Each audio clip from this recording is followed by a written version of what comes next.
Oke, siap-siap nikah. 3, 2, 1, rolling action.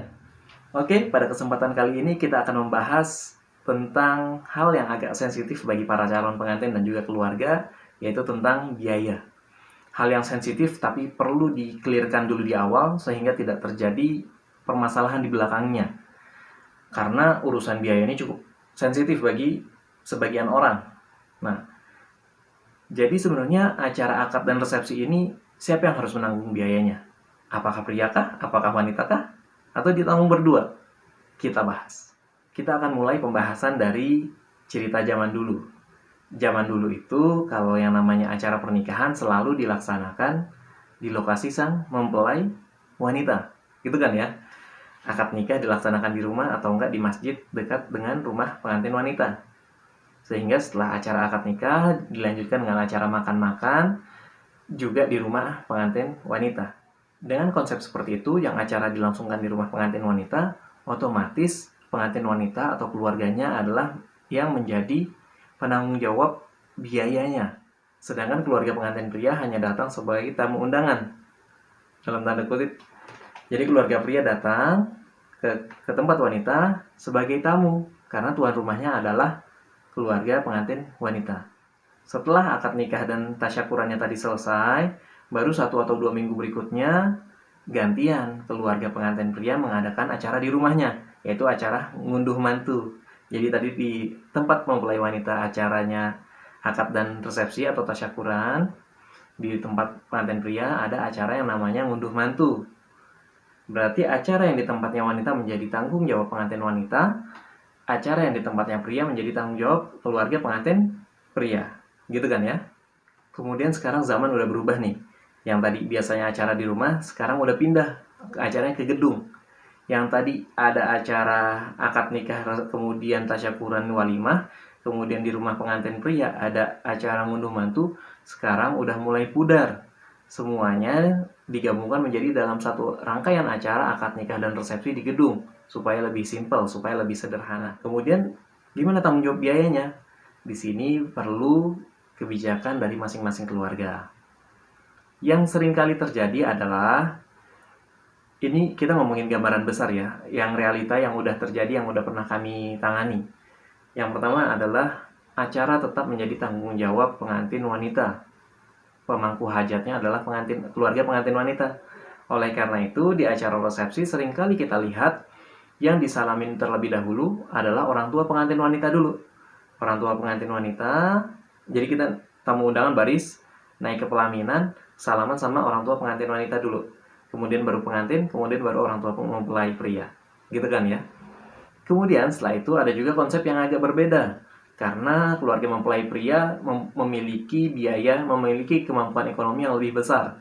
Dan ini tidak menutup kemungkinan penanggung jawab biayanya adalah keluarga pengantin pria. Jadi semuanya disupport dari keluarga pengantin pria. Dan ini adalah hal yang tidak buruk. Ini tinggal dikomunikasikan ke kedua keluarga. Kemudian zaman udah berubah. Kalau dulu biasanya ditanggung oleh kedua orang tua, baik orang tua wanita atau pria, sekarang seringkali pengantin udah punya tabungan juga. Pengantin kedua-duanya, baik pria ataupun wanita, udah punya pekerjaan yang tetap, yang mapan. Jadi masing-masing udah punya tabungan, sehingga bisa bilang ke orang tua, "Mah, Pa, aku nikah pakai biayaku sendiri." Dan itu juga banyak terjadi. Jadi skenario pertama ditanggung oleh orang tua mempelai wanita. Skenario kedua adalah ditanggung oleh orang tua pengantin pria. Skenario ketiga adalah ditanggung oleh kedua mempelai, karena keduanya punya tabungan yang cukup. Karena apa? Dengan pakai uang pribadi, yang pertama nggak menyulitkan orang tua, dan yang kedua adalah pengantin jadi lebih bebas ingin melaksanakan pernikahan sesuai impiannya masing-masing. Jadi kamu pengen punya acara yang kayak gini, konsep yang kayak gini, tapi kalau biayanya ditanggung oleh orang tua, terkadang orang tua masih punya drive, bisa menentukan, ini nggak usah, ini nggak usah. Tapi kalau biayanya kamu yang nanggung sendiri, ini kamu akan lebih bebas untuk menentukan acara kayak gimana. Jadi kalau misalkan pakai konsep yang pertama, dua yang pertama tadi ditanggung oleh orang tua, ini perlu komunikasi yang sangat baik antara keluarga wanita dan keluarga pria.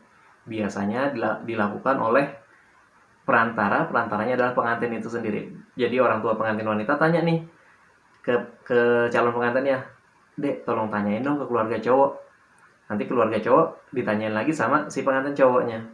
Gitu. Udah ketemu, kemudian terjadilah kesepakatan. Oke, kita sampai pada kesimpulan.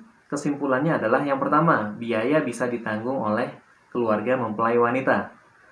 Yang kedua, biaya bisa ditanggung oleh keluarga mempelai pria. Yang ketiga, biaya bisa ditanggung oleh kedua mempelai itu sendiri. Udah selesai ya, kita bungkus ya. Oke. Selanjutnya, ini yang gak kalah sensitif adalah kotak angpau. Jadi kan kalau kita datang ke nikahan, kita suka masukin amplop nih ke kotak. Nah, kotak itu mau dibawa sama siapa setelahnya? Bukan kotaknya itu punya orang dekor. Isi kotak angpau ini mau dibawa sama siapa? Apakah keluarga wanita? Apakah keluarga pria? Apakah langsung dibawa kedua mempelai? Ini biasanya juga tergantung dari skema pembiayaan tadi. Apakah keluarga wanita, keluarga pria, atau kedua mempelai? Kalau penanggung biayanya adalah keluarga wanita, maka dibawa sama keluarga wanita. Kalau dilakukan oleh keluarga pria, maka dibawa oleh keluarga pria. Kalau ditanggung oleh kedua mempelai, maka kotak angpau tadi isinya dibawa oleh kedua mempelai. Kurang lebih gitu teman-teman, masalah tentang pembiayaan. Jadi nggak perlu galau-galau lagi. Yang penting kan dikomunikasikan dengan baik dengan kedua orang tua. Dan keluarga wanita juga komunikasi dengan baik kepada keluarga pria. Dan insya Allah terjadi situasi yang aman dan kondusif. Nggak ada saling ketersinggungan. Cut. Kita bertemu lagi di video berikutnya.